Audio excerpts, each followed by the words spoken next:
Hello, hello everyone. We're starting today. Can I zoom out a bit? Okay.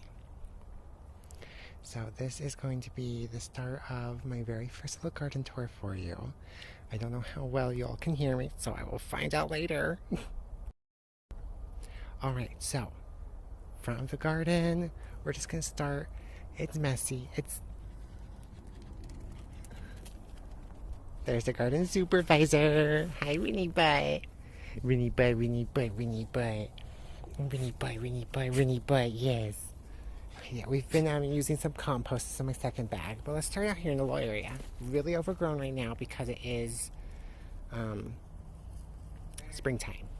So we have some irises in this little pot. Some volunteer sunflowers from the birdseed. We have some daylilies under this ponderosa pine. We have this kind of like mint thing, flower ornamental plant growing. It's cute. Some spiderworts, old dead pot. Okay, then we're gonna go in and just dive right in. That is a bearberry. It's a medicinal plant. You use the leaves from it. It produces little red berries. It can be found mostly in heavy ponderosa pine, or like just pine general, like firs, cone-bearing trees, deciduous trees, things like conifer trees, I'm sorry. It really likes a more acidic soil, so that's why it's in a pot, so I can give it a bit better acidity. I've never got the flower to give berries yet, but that's because it's not in its preferred environment. Okay, you're going to see lots of this today. This is my chamomile plant. It's a German chamomile. I didn't spread any seeds this year. It is all 100% volunteers. You'll see also lots of pansies today of all sorts of varieties. I really haven't bought any pansies this year. Most of the pansies have also been from volunteers and seeds. Oh, can I hit that? Most of them overwintered. Some of them? Yeah, a good chunk of them overwintered. All the babies are brand new. They're from seeds. We bought some pansy seeds this year. We did buy some pansy seeds, but not tons. But all the large pansy plants are holdovers. They're overwinter from last year. That is true. Alright, so then we have my good old peony. It gave me one flower last year. This year it's giving me 4, it looks like. These are some more daylilies, but they are like a maroon flower. They have some yellowing because they're a little hungry for nutrients, which is totally understandable. They are also in a pot, and lots of things do not like being in pots. So you have to give them lots of extra nutrients. This is just a good old rhubarb. Let's pull that grass. Just throw it into the pathway. This is rhubarb. A lot of people know of rhubarb pie and stuff like that. The part of rhubarb eaten is these stems here. You eat the stems, not the flower stalk, but these tasty little stems here are the bad boys we eat. This one's still a little too young to be eaten. It's best to wait at least 3 years. So just to be safe, we're waiting a little extra time. Oh, plants are so weird. It's coming out of the stem right here. But the leaves, the only part you can eat is the stems. The leaves are extremely, extremely toxic, so never ingest the leaves. Let's see. We're going to start getting into the strawberries because we have tons of fucking strawberries. So let's just dive right in. These are going to be just very classic strawberry leaves. Everyone knows what these look like, right? The white flowers, all those goodies. You get the little runners and tendrils. But then we also get these bad boys here. And these are some of my favorite strawberry flowers I have seen, just for the sheer fact of, look at this beautiful pink color. It's fan-fucking-tastic. Yeah, this is the species of Luran, and then there is another species called Lipstick that does it as well. But these are the Lurans, and the 2 species we have at least. I've got some more. This is the only pansies I personally have purchased this year so far. This is really fun, kind of like lilac-y purple, lavendery purple. I think I wanted the jeans added to my local jean pool, so that's why I got those. We've got one of our really awesome lettuces. I mean, like, just look at these. Freaking delicious. Crunchy, yummy, yummy things. Oh, this is some of our grub slash caterpillar damage. Oh, let's see. I've got other stuff.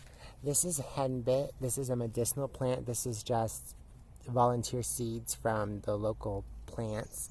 The blackberry in here died, so I'm just letting the henbit grow because I harvest it for medicinal purposes.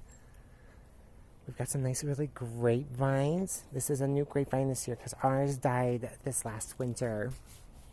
It was starting to grow, but the cold snap killed it, and we weren't quick enough or prepared enough to save it.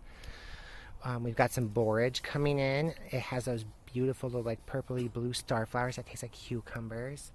Some more just gorgeous lettuce. You might be wondering, this is asparagus. A little bit later in the year, and let's see. It's about up to almost my shin here. So that's like a foot. It's like a foot long pot. And then it goes up, up, up, up, up. So it's almost as tall as me. Right here.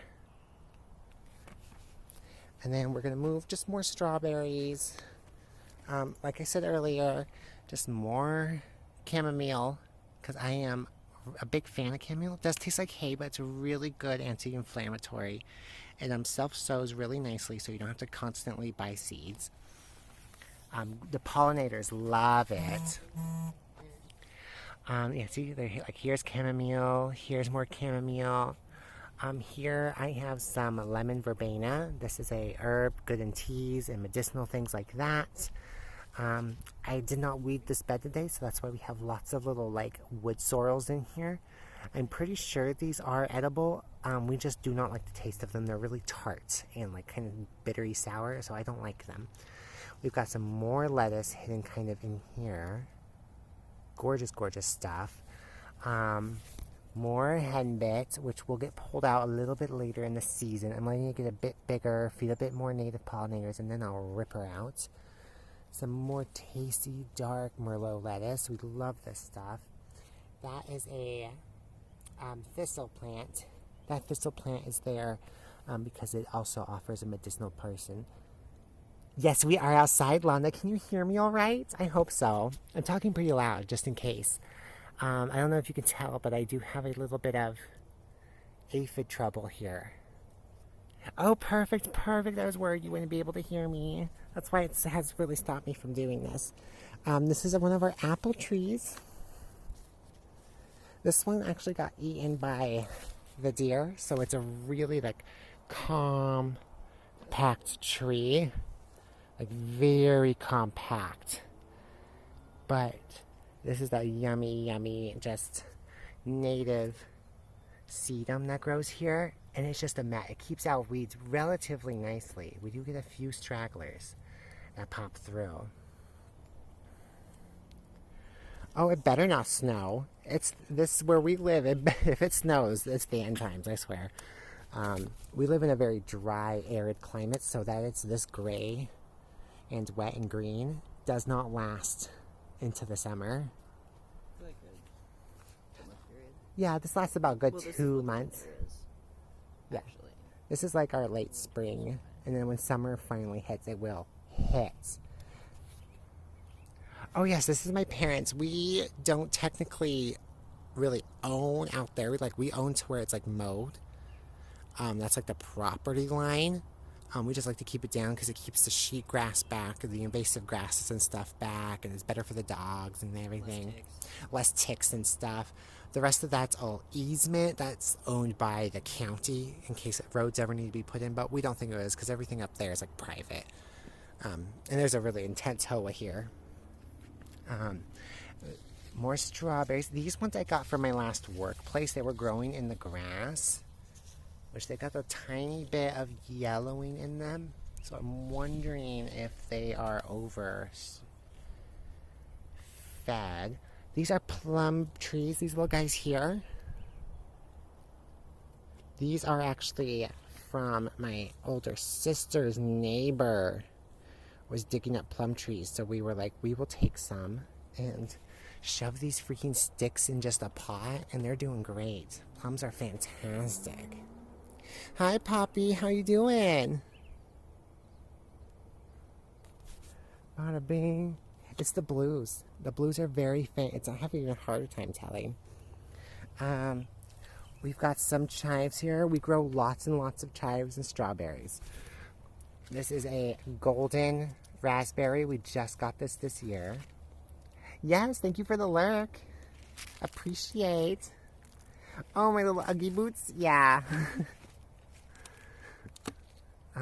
This bad boy here, I think this is like osteospermum, Zion Purple Sun. I really love it.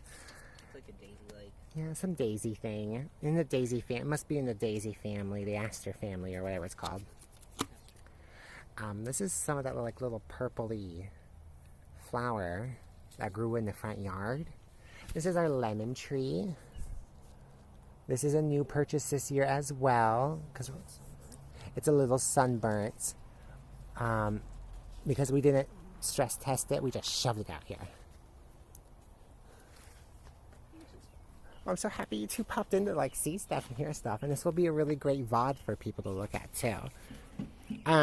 We have some tendril peas. Sugar magnolia tendril peas. There's a bunch of white powder on them because it is diatomaceous earth, which is an organic pest control. It will, I think it's like ground up zooplankton skeletons or some shit like that, or like some ground up fossil or something like that, and it shreds the bodies of invertebrates. Like, so when the grubs come up from the soil to climb these and eat the plants, they will be shredded and they'll bleed out, or they won't even try, hopefully. But we love the sugar magnolia peas. I do have pictures on my website. I do have that link in my bio if anyone ever wants to see them, because I have lots of pictures of them. They just haven't popped this year. This is James's, like, he starts his little lettuces in a big pot like this, and then he slowly divvies them out and pushes them into the garden, like that one earlier. And that one, yeah, we covered those ones. This is our oldest raspberry, Rasputin. He is an heirloom species, so he is self-fertile and all those things. He handles himself really, really nicely. He got a good trimming last year, or this like last fall, so James does that. And look at the size of these stems. They are freaking gnarly this year. Like, it's like a little dense, spiky jungle in there. We love it. Oh, here comes the other doggies. We've got some tarragon, which is a really good pain mitigation. It kind of tastes like black licorice, but it makes your mouth tingle. It's really good for like toothaches and stuff. Another very common thing we have in the garden is thyme, which is just this basic like little shrub. We all know what thyme is. It's delicious. We've planted some cosmos. These are like brand new from the store, so they're still very tiny, and I've been deadheading them. They did have some flowers, which I think, yeah, there's some with flowers still, just not this one, so you will see them, y'all. We've got some cabbages as well. They're big old purple cabbages, this Ruby Perfection. I just grabbed them from the store the other day because I couldn't help myself. And then we've got some more lettuce. That's one of my marigolds back there. He's not doing super great, but he'll catch on. He's also from the store because I could not stop myself. This is my overwintered pansy. This thing lived all winter and is just huge. And it gives me the biggest flowers in the garden right now. Besides the one that I just bought, that was the giant pansy. Yeah, besides the King's giant pansy. Hi, Binners. It's the largest regular pansy. This is my oldie goldie. This is the oldie goldie. She's not a big fan of cameras. She's a little Amish in that sense. Oh, just a little pet. Just a little pet. Oh, the bed. What'd it be? All right, onward. Of course, more pansies, some more borage, which wasn't really doing anything. It's a little too dark for the borage here. Borage needs lots of lights. Nemesia, I just got this so it would kind of come up through here and add some cuteness to this and not waste the space of this. Excuse me, Winnie. Thank you. Of course, here's just another species of pansy. I have tons and tons of different colorations. I shouldn't say species, I should say colors. We have lemon thyme. If you're ever in the store and you can get a little start of lemon thyme to like put in the ground or something where you're gonna water it, oh, do it. It's such a nice like earthy, piney lemon like flavor. It is fantastic to add to things. We've got lots of little calendula starting. This is, I am pretty sure, a native wildflower. I don't know if we'll be able to see them. Okay, can't zoom, but in the distance there's these little yellow daisy sunflower things that grow around here. And that is what those are, pretty sure. Like arrowleaf field flower or something. It's something like that. And then we've got more strawberries. This is actually inoculated with wine cap mushrooms. This little heart bed here. I've got some of my really yummy purple kale, which is best grown in cold weather. So like falls and really early springs and things like that. The cold weather helps keep it really like crisp and sweet and fresh. Same with that one of my marigolds. Some tomatoes we got from the store just in case, because we always like to have the odds in our favor, so we always buy extra. I just did this section today. This is all brand new garden work. So I've put some transplanted pansies in that were in other places they shouldn't have been. A snapdragon little seedling, and I also planted some hyssop today. Hyssop is a medicinal herb that is really good for like aiding and like regulating menstruations and stuff. So if you're like late on menstruation, you can take hyssop and it will help kickstart it. Then we're just gonna pop over here back to the front gate. This is that bearberry. This is the hydrangea. We all know what these are those big ball flowers that grow in the shade, and they're like blues and whites and pinks. That's what that guy is. He's just tiny. This is another freshly prepped bed this spring. We weeded this really good, pulled all the grass out, planted a bunch of seeds after we poured in some good old compost. We have things like California poppy here. California poppy is really good at also aiding in menstrual cramps. It's really nice in like calming muscle spasms. It's also a non-addictive tinctures made from it, like its roots and things, is a non-addictive sedative. So it's really good for people that have like past addiction issues with things like Oxy and stuff like that, or like Ambien and stuff like that. These is a really nice herbal supplement. Of course, people can get addicted to anything, so always do keep an eye out on that. But it's not like chemically derived to be addictive. It's relatively easy to kick right off the bat. And it knocks you the fuck out. It's a legit sedative. This is going to be some sunchoke, or also known as Jerusalem artichoke. It's not from Jerusalem, and it's not an artichoke. It is actually a native sunflower, basically, which is in the aster family.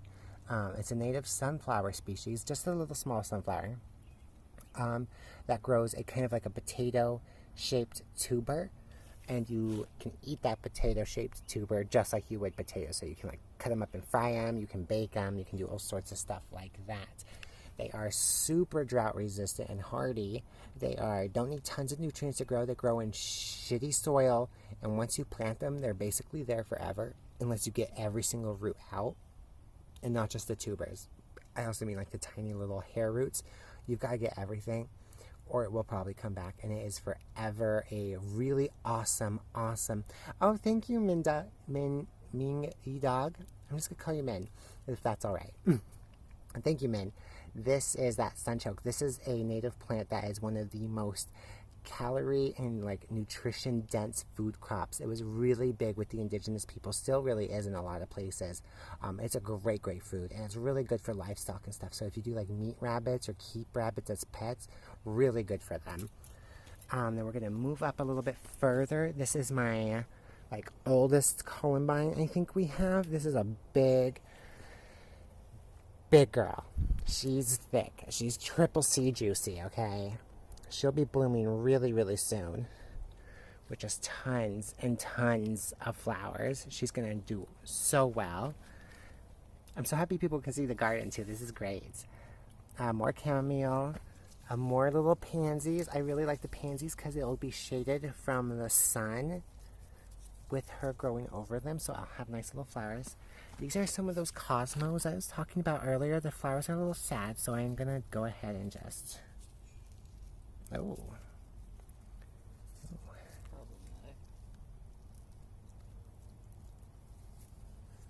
Okay, it was a little bit weird of a pinch not to get that bud, but I did it.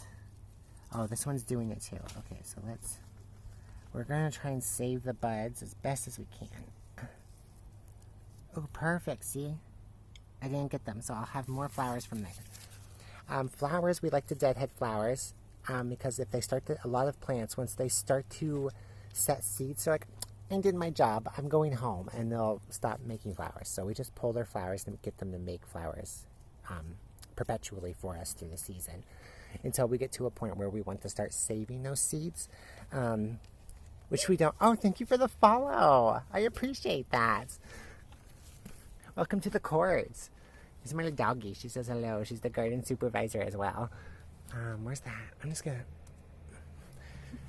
The best thing about plants is you can just throw them on the ground and they'll rot away into nutrients.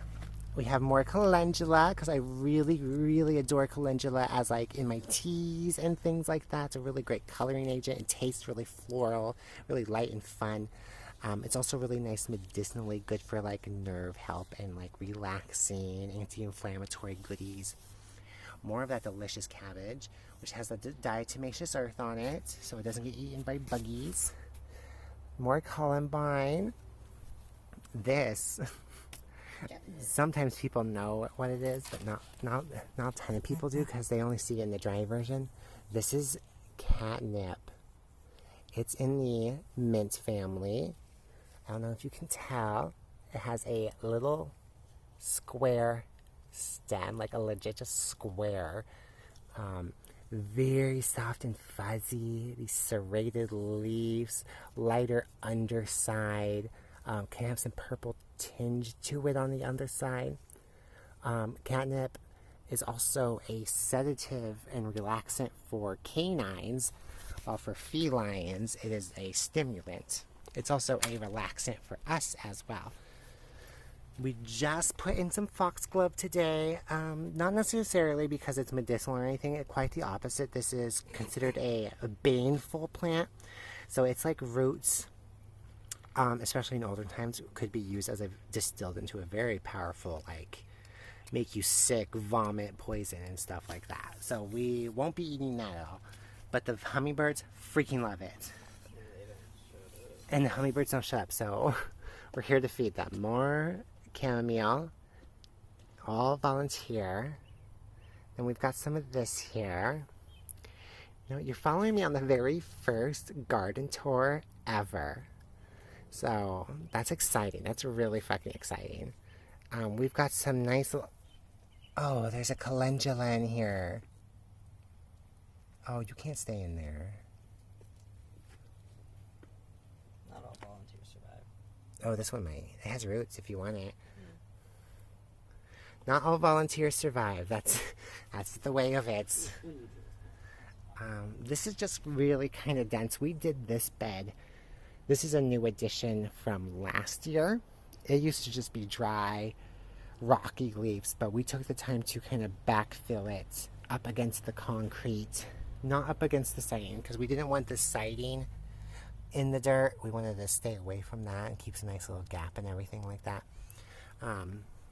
But we avoided the siding and we filled it up with a bunch of organic matter like leaves and branches and cut grass, and then we covered it in old potting mix and we helped that by adding like more compost and bone meal and all sorts of things. We put a bunch of new plants in, like the columbine stuff. We transplanted stuff over here to really like give it a good kickstart. This next part is kind of scary, but it's a big metal bucket that fills up with water, but we set pots into it to saturate themselves. So that's what you'll be seeing is pots in here to saturate. And then it's just this like dense brackish water full of nutrients. Because like I literally I threw something in here.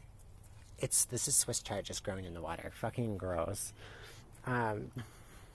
It's not gonna stay like that. I want to dump it out, but this is my yarrow bed here. This big old kind of square. That is all just the native yarrow that grows in the area. Yarrow is really fantastic for it's a coagulant. It's a vasoconstrictor. So vasoconstrictors take your blood vessels and they make your blood vessels constrict themselves. So if people have like bleeding problems or things like that, or thin blood issues or anything like that, and they're like bleeding, you can give them a tincture or decoction of yarrow and it will help staunch the bleeding. You can also take powdered yarrow and put it on the wounds and it will help staunch the bleeding. Oh, perfect. These are the columbine flowers. Not quite open yet, but it will be beautiful. These little pockets back here are actually filled with nectar. When I was a kid, I used to eat those little nectar-filled pockets. Don't do that.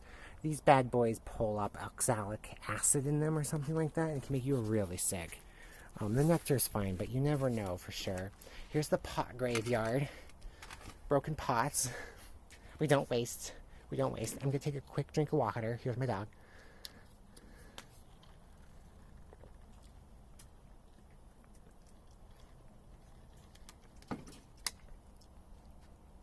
All right.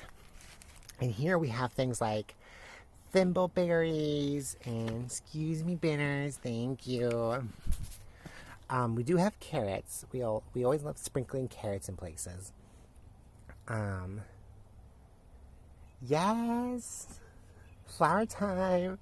Lots of little goody carrots, but we do have things like thimbleberries, like these little guys, which I'll be really. Ooh, do you think these are thimbleberries, husband?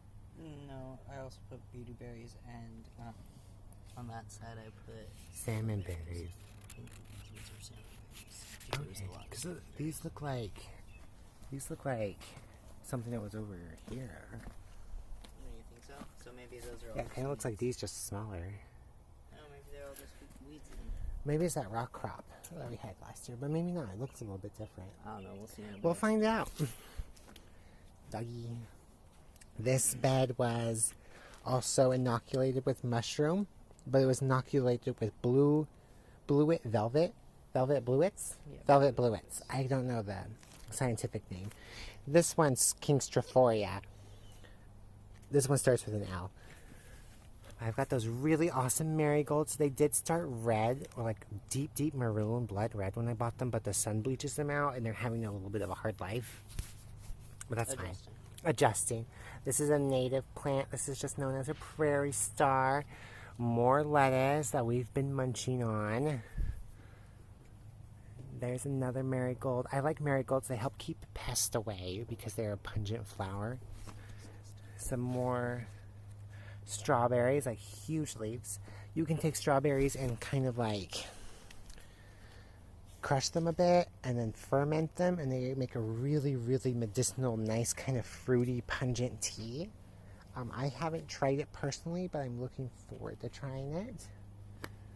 And we just got this guy this spring. This is a raspberry. It's a willamette. We're hoping it's really accustomed to this area, but it's giving us flowers already. A shitload of them. So we have tons and tons. Like, raspberries are intense. Even their flower things are like thorns.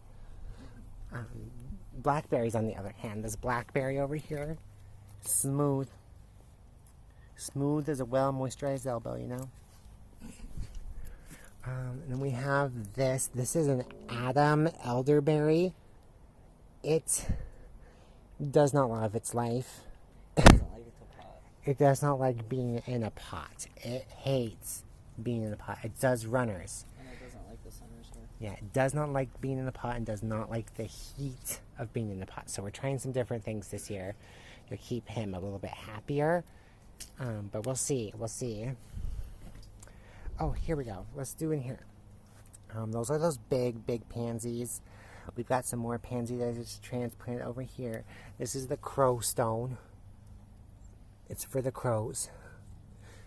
It's their like little altar stone. This is marshmallow. This is like one of my things I'm most excited about all the time each year. Is this little marshmallow? This is actually, and yeah, you heard it right, marshmallow. So it's what marshmallow used to be made out of.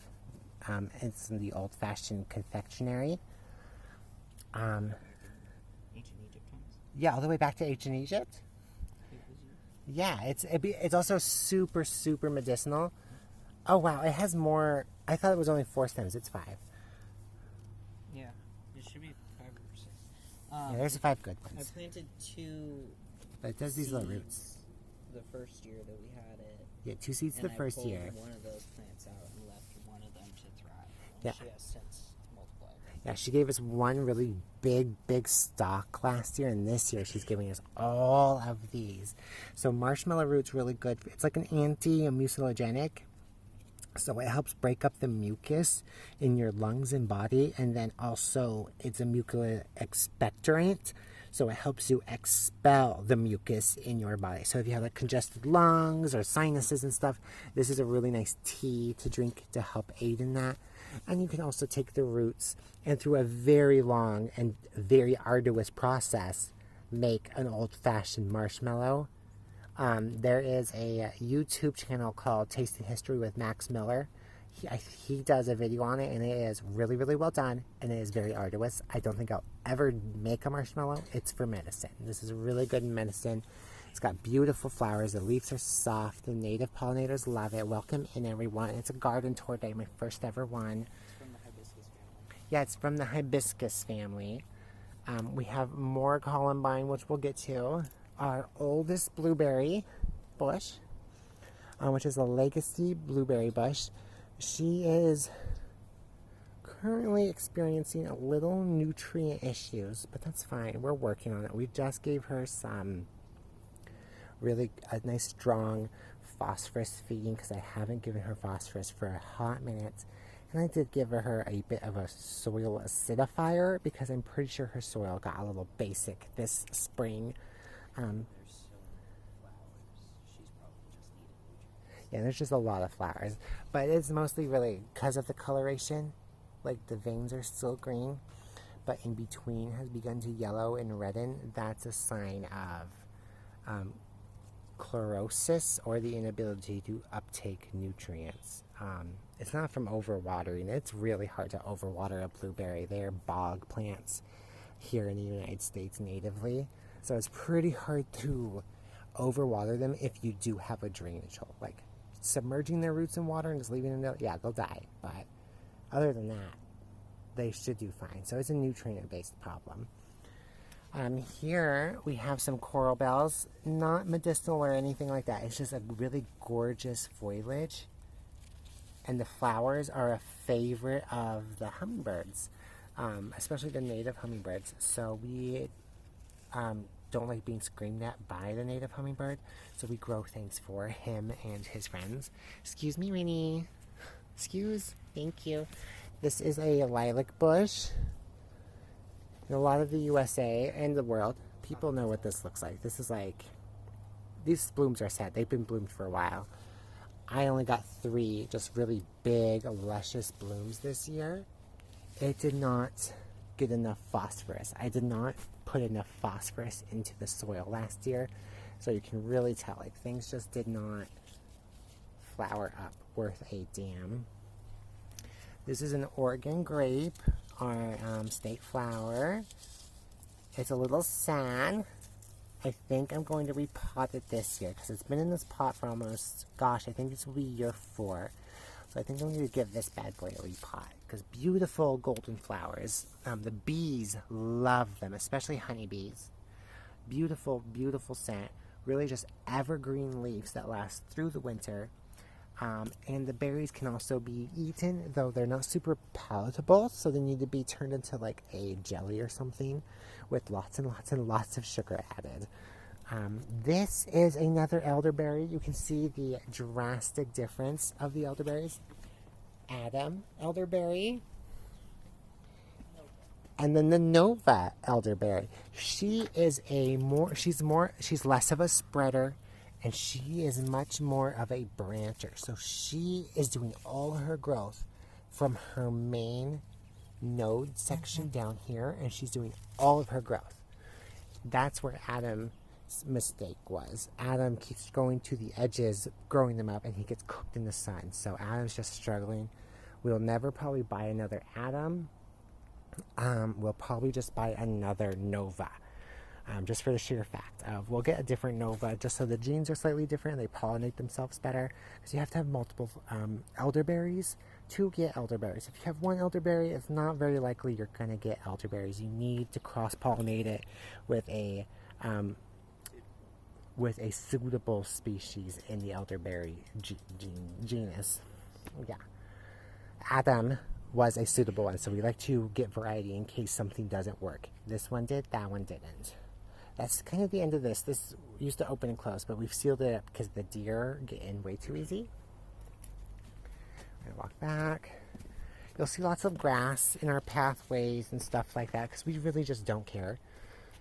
We're not one of those, everything needs to be immaculate. We're here to live with nature, not against nature. Now, this is one of our pride and joys. This is our potato bed this year. Potato, potato, potato, potato, potato, potato, potato, potato. Oh, wait, there's more. Potato, potato, potato, potato. We love potatoes. They're super easy to grow. They're a great place to start growing. So if you're ever worried, start with potatoes. You can grow them in pots. They're really good practice in pots. They don't need tons of nutrients. Mostly they're really good practice to get a handling on your watering, because watering is like one of the most important things to gardening. Having an understanding on how to water certain plants will change your life. Here we have yet another raspberry. This is a Brandywine.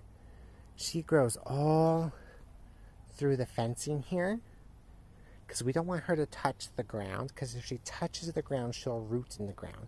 And while this garden is our space, it's not our property, so we don't want to leave anything behind that my parents really have to deal with. This blackberry did not survive the winter, sadly. I think it had too much upward growth. Who knows? It's just dying back slowly as well. But we have a volunteer sunflower, so we're going to take it. And as this dies and rots, it'll give nutrients to this bad boy, so we're just going to leave it. Another volunteer pansy. Down here we have some marigold seeds I spread are finally taking. These are all tomatoes that the husband transplanted up today. These are more tomatoes that he up-potted today, as I should say the proper word is. We have, of course, more sunflowers, more sunflowers. We love sunflowers, especially along the borders of things. We've got some, I don't know if we can see it well, but this is an Alexandria strawberry. It's a tiny, tiny little strawberry. It kind of tastes like a strawberry Skittle. It's really tasty. And those are volunteers from seed last year, that strawberries we didn't eat. More California poppy, but this is a pink California poppy. How I remember is this one actually has these faintly pink tips, and that's how I remember that this is a pink California poppy. From my understanding, it has the same medicinal property as the orange native one. It's just been bred to be pink. This is a native plant as well. This is called a deer bush. This is a native kind of woody stemmed bush. It can be multi-stemmed, but usually it's more so a single stemmed.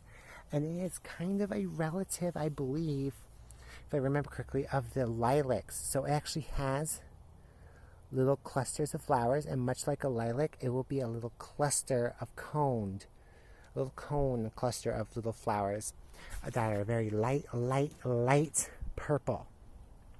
There are some species that are white that grow around here. Those are far more rare. I usually see the light purple, and that is the one this is. It was a tiny little shrub when we moved in, and over, gosh, this will be the 4th summer in this garden. Over the 4 years, it has turned into just this big, beautiful shrub. I actually had to trim it this year because it grew into the pathway. But we let a lot of volunteers grow, like our ponderosa pine. This is just a baby of that bad boy up there. Okay, we have some more thyme tucked away. We have some more sunflowers. Excuse me, Winnie. I know. More tomatoes. This is the yarrow. This is getting closer to flowering. Beautiful little cute white flowers. This is some Siberian iris. No medicinal properties, just the flower I had before we lived here, and I bought it and put it in the ground once we moved in. Because I don't feel so bad about putting flowers in the ground. It's completely different. This is a pussy willow. Yeah, you heard that right. It's a pussy willow.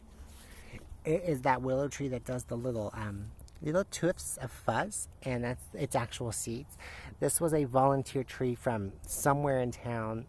It just started growing in one of our pots. We dug it up, put it in this pot, and now we have a cute little tree which has some really nice colored bark. The native ladybugs and things like that live here, and the bark can be used as a form of like aspirin and stuff in times of trying hardship.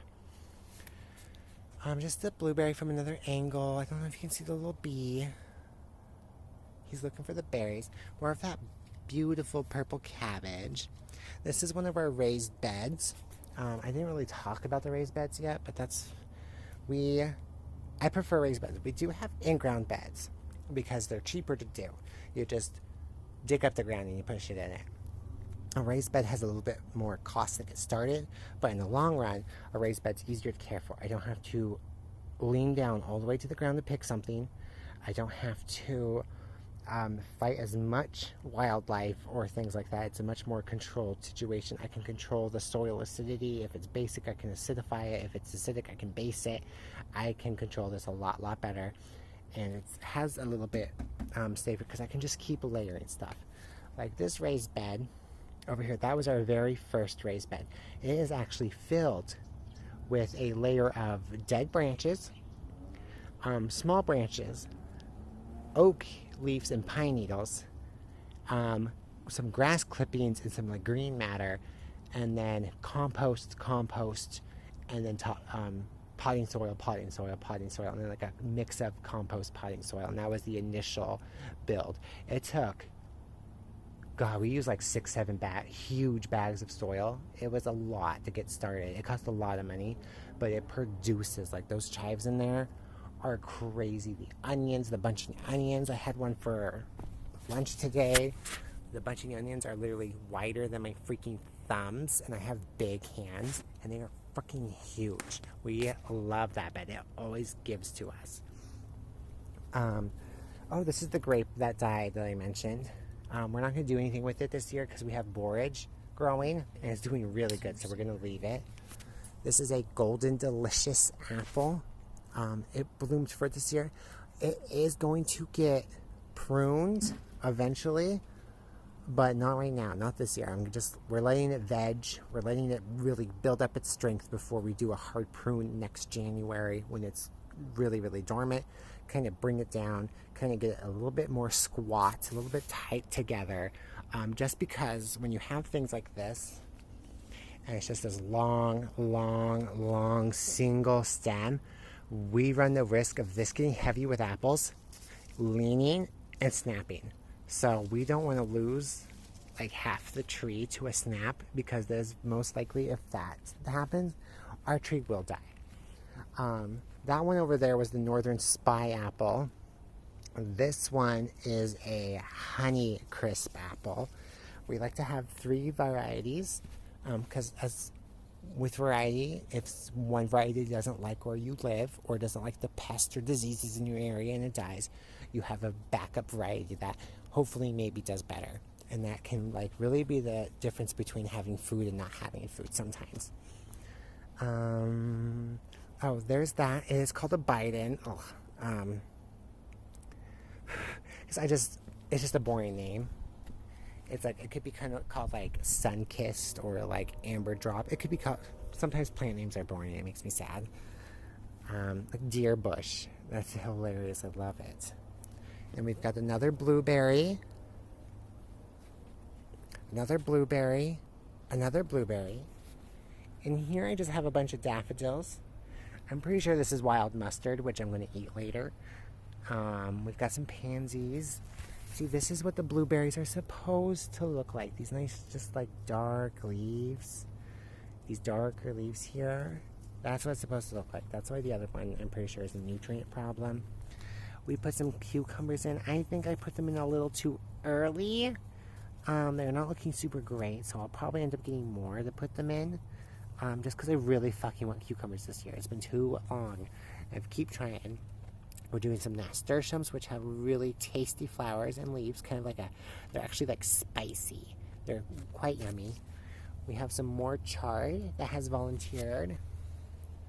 We have sunflowers. We have marigolds in here. We have a bunch of onions. Like all these little guys are onions. These are our garlics, which will fall soon actually because they are getting freaking massive. More chamomile. We freaking love chamomile. And then a little bit of calendula in the corner that overwintered. Most of our big calendulas like that are overwintered calendulas that survive the cold. Here we have just an old strawberry thing that we could buy at the store, and we just put lettuce in it. So like those little lettuces that James grows, we move out and then put into things like this to give us more space, using less ground space, which means more food. Here's another lilac bush. This is James's lilac bush. He got it just like, 3 years ago, I think. It's a very, very dark purple, where mine are a lighter purple. But it's doing good this year. You can see it's getting ready to do a bunch of fresh new growth. It's not really multi-stemming, which I much prefer. Mine multi-stems really bad. We've got a little bit of cabbage hidden in there, a little bit of marigold hidden in there. We have our big, this is a dandelion. I know, like, people are like, dandelions, we eat the leaves. They're really kind of like arugula-styled green, so they're a little bit more bitter. But they're really good for like blood pressure and maintaining heart health and things like that. They're really good for you. And you can make a really good tincture for your heart out of them as well. Let's get close up on the bittens. Perfect. So yeah, that's the garden. The what? Oh, the mint. Peppermint. The Peppermint. chocolate mint, orange mint, And the last one, spearmint. spearmint that never does not do well here. And then apple mint. We freaking love mint. Always put a mint in a pot, because if you put mint in the ground, it will spread like wildfire. Look at that. There's mint coming out of the bottom of the pot. So we gotta get that handled. Other than that, that was the garden, everyone. Thanks for like tuning in for my first ever garden tour. I know it's not super like lots of different flowers and colors and bees and birds, but it is only the third day of May. We had lots of April showers, so we should have lots of May flowers. Yeah, we know the drill. Look at all those goodies. So many fucking strawberries. You can show off the chamomile. Yeah, we got chamomile growing outside the boundaries. We're just going to leave it. We've got poppies growing outside the boundaries, and Queen Anne's lace, also known as wild carrot. But other than that, thanks for popping in today, everyone. It was fantastic to have you here. Thanks for watching the garden, and until next time, toodles!